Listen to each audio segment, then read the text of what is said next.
Hello everybody and welcome to today's video. I am going to be talking about Puyo Puyo Tetris 2 today. I have had the chance to get some good quality hands-on time with the game ahead of its release on December 8, I believe it is, and I really enjoy it. I haven't written a script for this video because I'm not entirely sure what I want to talk about. I'm just going to freestyle it as I take you through some footage of the game. But the point is, I do really enjoy Puyo Puyo Tetris. I enjoyed the original one. Unfortunately, that one came out at a time where I believe I was pretty busy. I can't remember exactly when it came out, but I didn't have as much time as I would have liked with it. So as a result, I didn't play it as much as I wanted to. Hopefully I find more time with this one, because it doesn't do too much above what was in the original Puyo Puyo Tetris, but more of the same in this case is a good thing indeed, and you should definitely be looking forward to this. I think it is timed as well at the perfect time for a release, because it is coming out just in time for Christmas, and this is the kind of game that pretty much everybody can enjoy. It's a very good family orientated game if you want to play with family or friends, and I just think it's going to go down well with people who maybe missed the first one for the timing or whatever other reason they may have missed out on it. Will hopefully give this second one a go, because yeah, it is really good. So as the name suggests, this game actually melds together both Puyo Puyo and Tetris. They're two very famous match 3 puzzle games and very popular ones. They're very well received and people have loved them for generations now. The original idea might have been a bit strange for people, I think, because how do you mix two quite different games together in a way that actually makes sense and is cohesive? This game does do that. The original Puyo Puyo Tetris did it, and this one has done exactly the same thing. Basically, there are 3 different ways you can play. There are actually quite a few different ways you can play when you take into account all the bonus modes and the little extras, but there are 3 basic ways to play. You can play Tetris itself and just Tetris. You can play Puyo Puyo itself and just Puyo Puyo. Or you can play a version of the game which melds the two together so that it'll cut back and forth between them. Sometimes you'll be playing as the Tetris blocks, and then other times you'll be playing as the Puyo Puyo blocks. So that one is probably the most esoteric one that takes a while to get into, especially if you find yourself better at one form of this puzzle game than the other. So for example, I am really not good at Puyo Puyo.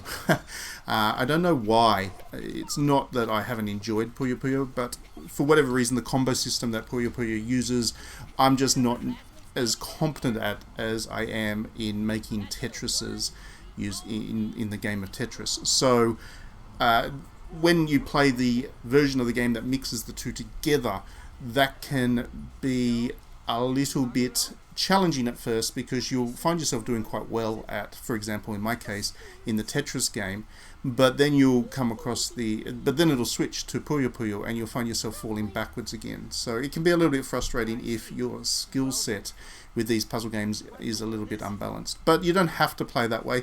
If you just want to play Tetris, then you can. And the game has this really neat system, which is great fun in multiplayer, where you can actually play against each other. So as you can see in some of the footage here, I was playing as the Tetris blocks against Puyo Puyo, and it's balanced in such a way that neither side gets an advantage. You can still attack your opponents with regardless of which way that you play. So if you play as the Tetris, you can still send attack blocks at the Puyo Puyo players and vice versa. So it's all very well balanced, and it's one of those things that you don't imagine could or should work until you actually play it, and then it all starts to make sense, and it's really quite lovely. So that's the overview for this game. If you haven't played it before and you're a little bit unsure about how it works, trust me, it does. Now, Sega, being Sega, has mixed in a lot of kind of fun nonsense into the narrative mode and stuff, and I can't show you too much of it because I don't want to spoil anything, obviously. It's not exactly an in-depth plot, but it does have some nice little surprises in there for fans of Sega, for fans of Puyo Puyo, and for fans of Tetris. And I don't really want to give those away, so I'm not going to. But the point is, it does have a fun little story mode to play along with as well, if you want to play in single player. But the real strength of this game is definitely in the multiplayer modes and features, and this game is a very strong contender as a kind of esports thing as a result. As you can see from the footage, you can play up to 4 players, and it gets a little bit hectic when you do so.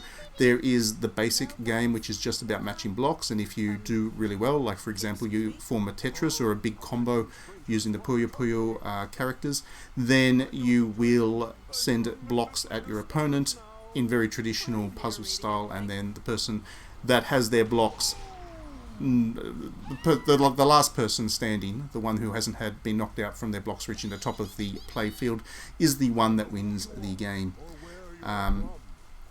But there are also a whole bunch of other ways to play as well. There's an items mode where you will be able to match your blocks with items that fall from the sky, and you do so.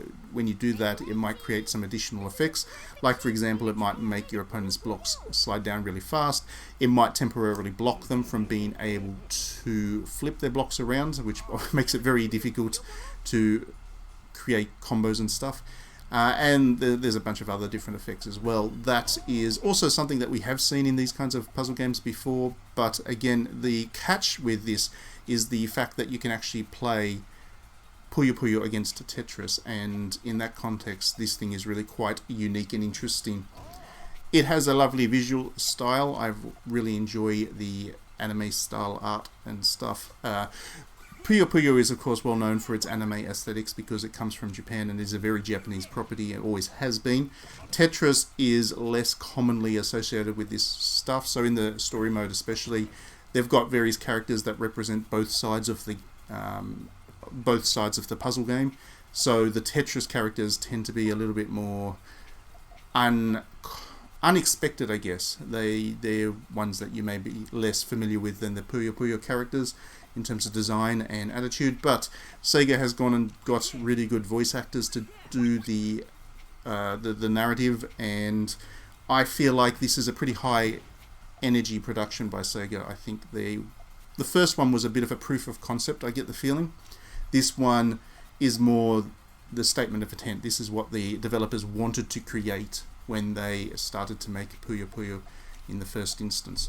So there is a lot to really admire about it. The sequel doesn't actually add that much in terms of new modes and stuff. It if you weren't that sold on the original, if you didn't think it was that kind of much of a hook, if it didn't get you that engaged in it, then you're probably not going to be turned by this one. But I would be really surprised if anybody that spent some decent time with Puyo Puyo Tetris, if they weren't in love with the game, because it is really a lot of fun. It's a very delightful, charming, wholesome kind of experience. Anyhow, I don't have too much else to say about the game at this stage because I've already reviewed the original on digitallydownloaded.net. I encourage you to check that out. Like I said, this sequel is not reinventing the wheel by any means. It's adding around the edges, and it is giving you a new narrative to follow along with, of course, which means you get a lot more of that Sega branded humor, but it's not changing the fundamentals of the game by any means. So there's not too much else I can talk about in the context of this video. I do love Puyo Puyo Tetris.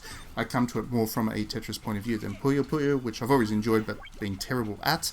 And I do think that Sega's doing the right thing with this series by continuing to build it. I think the original was probably one that fell under the radar quite a lot, but now that they're onto the second one, there is a community for it. There are people that really enjoy it and are very vocal about it. So hopefully they're very active at getting out there and encouraging more people to play it. Anyway, please do click that like and subscribe button if you enjoy my videos. That way you won't miss any of them. I do a lot. I've got a lot planned this week to look forward to. Should be a good week, really. And please do consider backing me on Patreon if you enjoy my work, because I do have a lot of plans of what I'd like to do with this channel and digitallydownloaded.net in general.